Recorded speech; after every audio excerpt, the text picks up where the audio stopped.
It wasn't a shotgun that terrified them. It was the law book in his other hand. On the rain-soaked streets of California, a young man stepped out of the shadows. He wasn't running. He wasn't hiding. He was waiting. To the Oakland police, this was a nightmare come to life. A black man who knew the penal code better than they did, and who was willing to die to enforce it. The silence in the neighborhood was heavy, broken only by the click of his safety being released. This wasn't a riot. It was a revolution, and it had a name: Huey P. Newton. He didn't just build an organization. He built an army of the mind. As the co-founder of the Black Panther Party, he fed thousands of hungry children before school while staring down the barrel of a .357 Magnum. He became a symbol so powerful that J. Edgar Hoover, the director of the FBI, didn't just call him a criminal. He declared Huey P. Newton the greatest threat to the internal security of the country. But when the government realized they couldn't kill the idea, they decided to destroy the man. They launched a secret war, not to take his life, but to break his sanity. How did a genius who rose from illiteracy to a Ph.D. end up bleeding out on the very pavement he tried to save? This is the story of what happens when you become too powerful for America to handle. He wasn't born a general. He was born a target. Monroe, Louisiana, 1942. The world was at war, but for a black child in the South, the war was right on the front porch. His family moved west, joining the Great Migration to Oakland, California, chasing a promise that turned out to be a lie. They didn't find streets paved with gold. They found the same poverty, just with a different zip code. Growing up in the concrete jungle of Oakland, the boy learned early that weakness was a death sentence. He was small, wiry, and constantly tested. The streets of Oakland were unforgiving. If you didn't fight, you didn't eat. So he fought. He fought in the schoolyard, he fought in the alleys, and he fought against a school system that looked at him and saw nothing. Teachers looked at young Huey P. Newton and decided he wasn't worth teaching. They sat him in the back. They ignored him. They passed him from grade to grade, not because he learned, but because they wanted him gone. By the time he graduated from Oakland Technical High School, he had a diploma in his hand, but he couldn't read it. Imagine the shame. Imagine the rage. A young man with a mind sharp enough to cut glass, trapped in a world where he couldn't decode the signs on the street. He was functionally illiterate. Society had already written his obituary. Another statistic, another laborer, another inmate. But they underestimated his pride. He refused to be stupid. He refused to be what they said he was. In a moment of quiet determination that would change history, he decided to teach himself. He didn't start with children's books. He didn't start with simple rhymes. He started with Plato. Night after night, he sat with a copy of the Republic in one hand and a dictionary in the other. He went word by word, sentence by sentence. It was agonizingly slow. It was a battle fought in silence, under the dim light of a lamp. He struggled to understand the allegory of the cave, realizing that he, too, was in a cave of ignorance constructed by a racist system. As the words unlocked, so did his mind. He realized that the Oakland police weren't just bullies. They were the guardians of the cave. They were the enforcers of a system designed to keep his people in the dark. He devoured everything. Marx, Lenin, Fanon, Malcolm X. He realized that his personal struggle was part of a global struggle.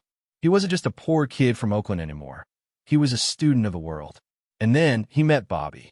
Merritt College, the mid-'60s. It was a hotbed of radical thought, but for Huey P. Newton, talk was cheap. He met Bobby Seale, a fellow student who shared his impatience.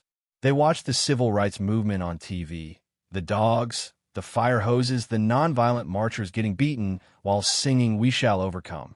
Huey respected them, but he couldn't be them. He didn't want to overcome someday. He wanted to survive today. "We don't need another speech," he told Bobby.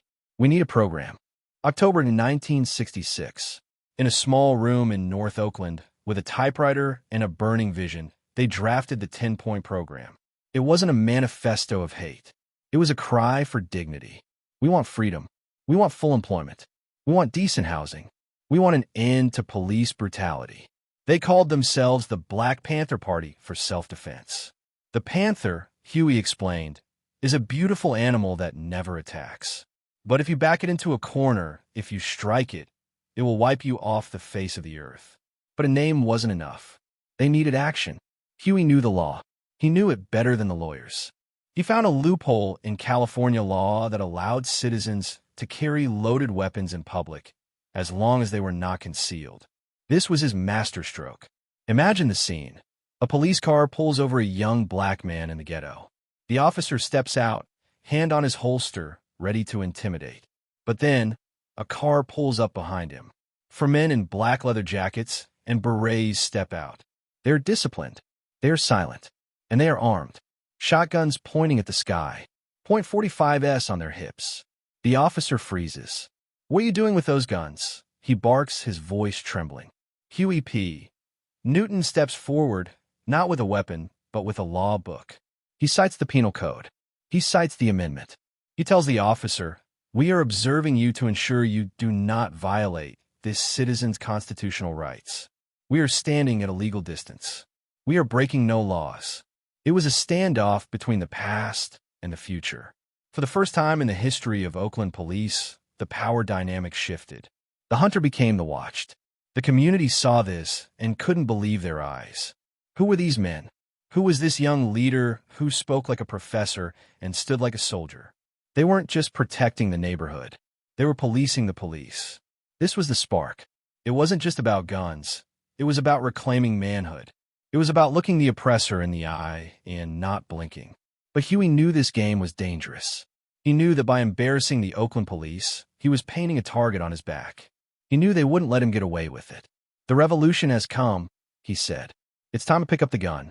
But he didn't know that far away in Washington, D.C., a man named Edgar Hoover was reading his file. The FBI wasn't just watching anymore. They were planning. The storm was coming, and Huey P. Newton was standing right in its path. But guns alone don't make a revolution. Huey P. Newton knew that if you only hold a gun, you're just a soldier. But if you hold a gun and a loaf of bread, you become a government. May 2nd, 1967. Sacramento, California. The state legislature was meeting to discuss a bill specifically designed to disarm the Black Panther Party. They called it the Mulford Act. They wanted to strip the Panthers of their legal right to carry weapons. So, Huey made a call. He sent 30 Panthers, fully armed, straight to the Capitol building. Imagine the scene. The heavy doors swing open. 30 black men and women in leather jackets, berets, and dark sunglasses march onto the floor of the assembly. They're carrying shotguns. They're carrying .45s. The click of their boots on the marble floor echoes like thunder. Governor Ronald Reagan was on the lawn outside. Inside, politicians dove under their desks. Reporters scrambled. For the first time, white America saw black power up close, and it terrified them. They weren't shooting. They were just standing there. But the message was clear. We are here. We are watching, and we are not afraid. That image went around the world. Overnight, Huey P. Newton became a household name. But fame brought heat. The Oakland police were no longer just annoyed. They were embarrassed. And an embarrassed police force is a dangerous one. But here is the twist. While the media focused on the guns, Huey P. Newton launched his most dangerous weapon. It wasn't a rifle. It was a bowl of grits. He looked around Oakland and saw hungry children. How can a child learn if his stomach is empty? He asked. So, the Black Panther Party started the Free Breakfast for Children program. Every morning, before school, Panthers were cooking eggs, toast, and bacon for thousands of kids in the poorest neighborhoods. They were doing what the U.S. government had failed to do. This is crucial to understand. This is what kept Edgar Hoover awake at night. Edgar Hoover, the most powerful man in American law enforcement, looked at these breakfast programs and didn't see charity. He saw an insurgency. In a secret memo, he wrote that the breakfast program was potentially the greatest threat to efforts by authorities to neutralize the BPP and destroy what it stands for. Why? Because if you feed the child, you win the loyalty of the mother. If you win the mother, you win the community. And if you win the community, the police lose their power. Huey had created a state within a state. He was providing food, clothing, and medical clinics. He was proving that black people didn't need the government to survive. and that made him a dead man walking. The tension broke on October 28, 1967. It was early morning in West Oakland.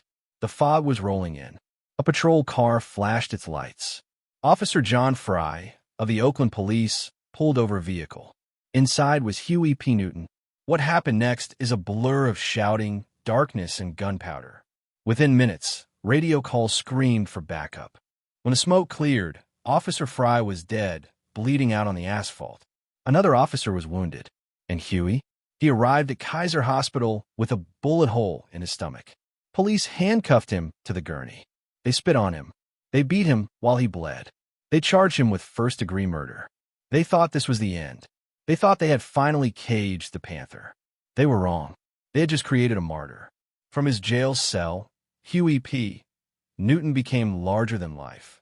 The Free Huey movement exploded. It wasn't just in Oakland. It was in New York, London, Paris, and Tokyo. A famous photo was released. Huey sitting in a wicker peacock chair, holding a spear in one hand and a rifle in the other. It looked like a throne. He looked like a warrior king in exile. That image ended up on dormitory walls across America. White college students, Hollywood celebrities like Marlon Brando and Jane Fonda, and intellectuals, they all rallied behind him.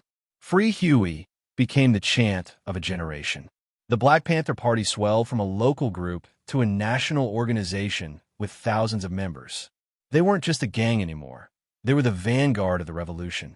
In 1970, when his conviction was overturned due to procedural errors, Huey walked out of the Alameda County Courthouse a free man. Thousands gathered to greet him. He took off his shirt, stood on top of the car, and raised his fist. The crowd roared. He was young, beautiful, and seemingly invincible. He had defeated the Oakland police. He had defeated the courts. He was the prince of the streets. But as he looked out at the sea of adoring faces, he didn't know that the real war had just begun. The bullets from Officer Fray's gun were nothing compared to what Edgar Hoover had prepared for him. The FBI had a new program. It was called COINTELPRO, and its only mission was to ensure that Huey P.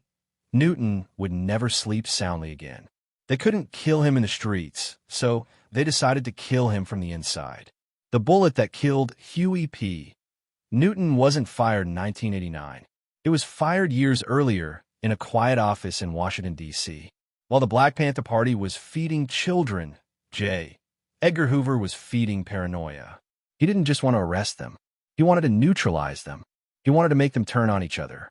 This was the birth of COINTELPRO, the counterintelligence program. It was illegal. It was unconstitutional. And it was terrifyingly effective. Hoover's agents didn't need to pull triggers. They used typewriters. They forged letters. Imagine receiving a letter from your best friend saying he's going to kill you. Imagine your wife getting a note saying you're an informant for the Oakland police. Now imagine everyone in your circle getting these letters at the same time. That is what happened to Huey P. Newton. When he came out of prison in 1970, he walked into a psychological minefield. The FBI had planted informants everywhere. Your bodyguard? An informant. Your accountant? An informant. The man who cooks your breakfast? Maybe him too. Who could you trust? Huey, the brilliant tactician, began to crack. The pressure of being a living legend was crushing him. The world saw a hero, Edgar Hoover ensured Huey saw only knives in the dark. He retreated into a penthouse apartment in Oakland. The man who once patrolled the streets to protect the people now locked himself away from them. He became this supreme commander, surrounded by bodyguards, isolated by fear. This was exactly what COINTELPRO wanted. Then came a split. The FBI manufactured a feud between Huey and Eldridge Cleaver, the party's Minister of Information who was in exile in Algeria.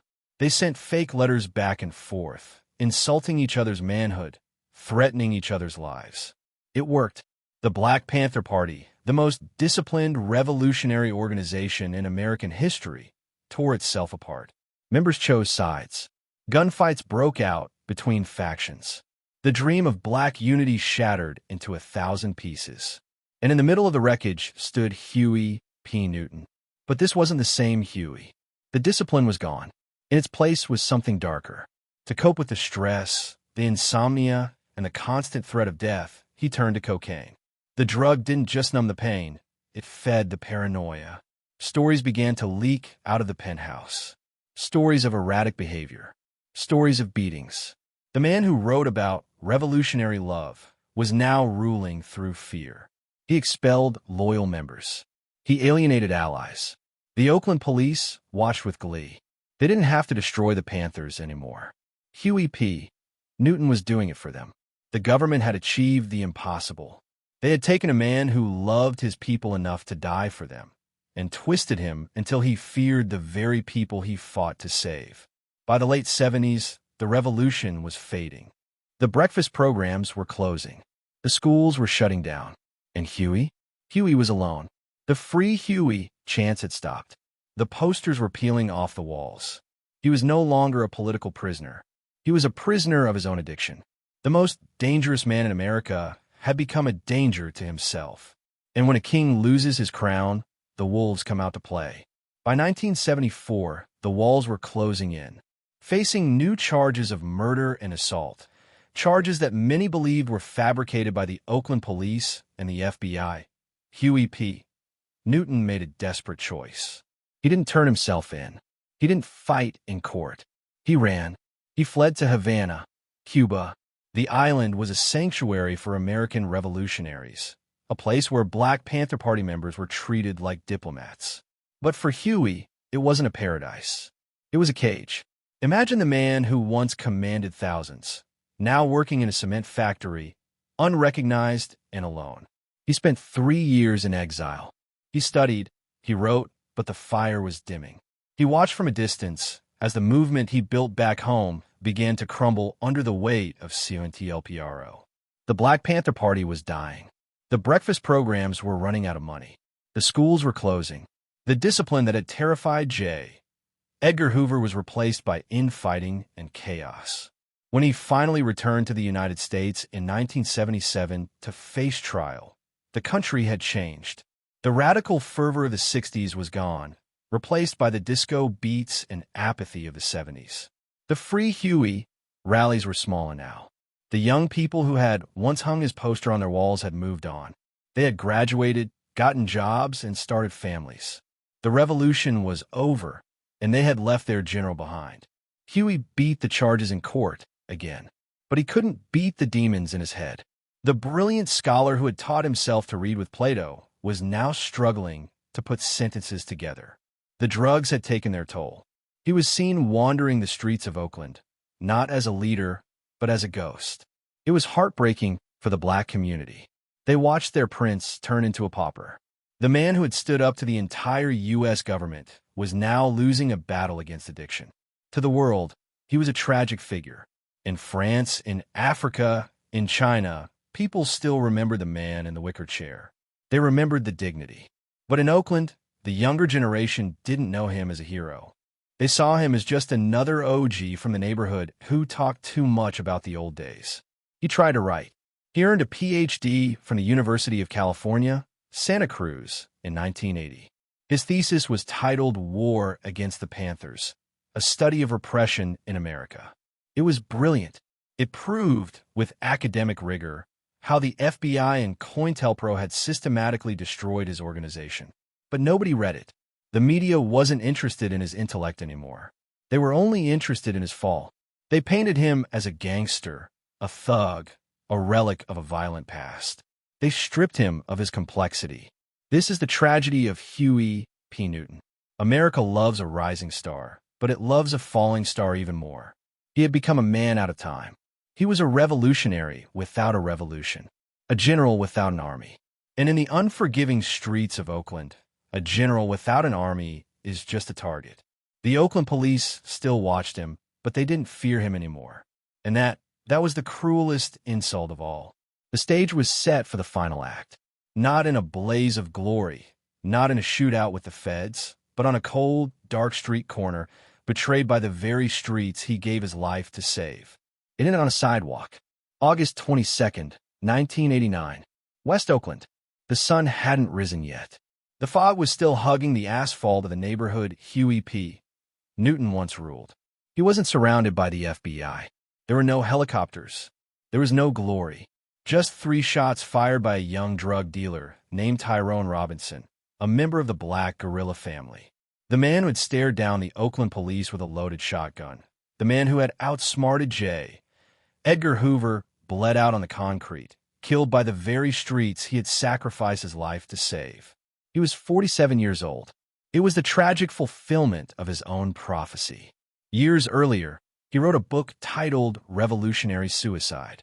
He argued that a revolutionary is a doomed man, that by challenging the system, you are signing your own death warrant. He knew he would never live to see the promised land. But did he fail? Look around you today. Every time a child in America receives a free breakfast at school, that is Huey P. Newton. The Black Panther Party shamed the U.S. government into feeding its poor, leading to the creation of the federal school breakfast program. Every time a citizen pulls out a smartphone to record police misconduct, that is the spirit of the Panthers. They invented cop watching before cameras existed. They taught us that we have the right to police the police. Edgar Hoover and COINTELPRO may have broken a man, but they could not break the idea. They couldn't shoot the dream.